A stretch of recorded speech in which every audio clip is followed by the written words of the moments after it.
د جوړونو هغه بیماری کم جوړونه چې زمونږ د لاسو د ګوتو نواله تر ولو پورې دی یا زمونږ د خپو د ګوتو نواله تر زنګنو پورې دی ته یو د جوړونو بیماری لګیږي چې دا بیماری د څه د وجې لګیږي د دې علامات څه دي او د دې علاج څه دی. دې بیماری ته ریموټاید ارترایټس بیماری ویلی شي چې دا کرونیک ډیزیز دی. یعنی کرونیک بیماری هغه بیماری وي د کومې بیماری چې شپږ میاشتې یا زیات د دې نه ټایم وشي. دا بیماری موږ ته د لاسو جوړونو ته لګېدی شي، کلایي جوړونو ته لګېدی شي، د تنګل جوړونو ته لګېدی شي او د بلو جوړونو ته لګېدی شي او کم زنګون جوړونه دي هغې ته لګېدی شي او د خپو والا جوړونو ته لګېدی شي.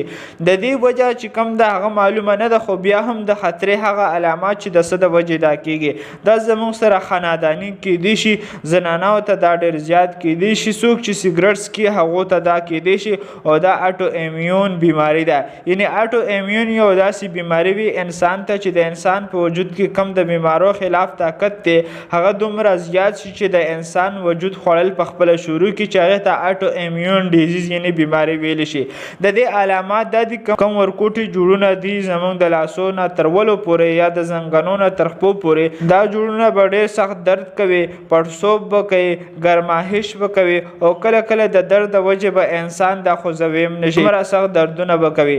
دا جوړونه به ډېر زر ستړي کېږي، بار بار به ستړي کېږي، د دې سره په انسان باندې تبه هم راځي او د انسان کم سپلین یعنی تورې چې دی هغه ورسره هم غټېږي او د انسان وجود any ټایم ستړی ستړی او ستوماني.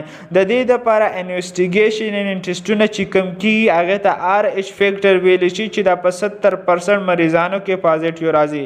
ESR ټیسټ ورته کېږي، TLC ټیسټ ورته کېږي چې دا په دې کې زیات راځي او دې دپاره ایکسرې هم کېږي. دې جنرل ټریټمنټ دا دی چې دې جوړونو ته به تاسو آرام هم ورکوئ، ایکسرسایز به هم دې ته ورکوئ.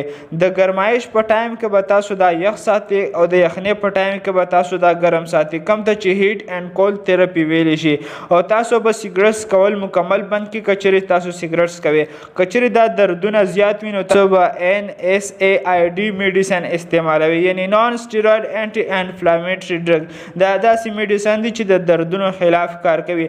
که چېرې په دې میډیسن هم کار نه کېدو نو دې سره بیا تاسو لږ شان سټیروید هم استعمالولی شي او دې دپاره DMARD ډرګ استعمالیږي، ډیزیز موډیفای انټي روماټیک ډرګ استعمالیږي چې دا ډرګ یو داسې ډرګ دی چې کومه دا د جوړونو بیماری ده دا په ځای باندې ودرئ او نور مخکې تګ ته یې نه پرېږدي او دې دپاره سپیسیفیک ټریټمنټ یعنې علاج هم کي. که چېرې تاسو وایئ چې هغې انفارمیشن موږ ته نور هم راکړی شي نو تاسو د هغې باره کې زما سره آنلاین اپوینټمنټ کولی شي. شکریه، الله حافظ.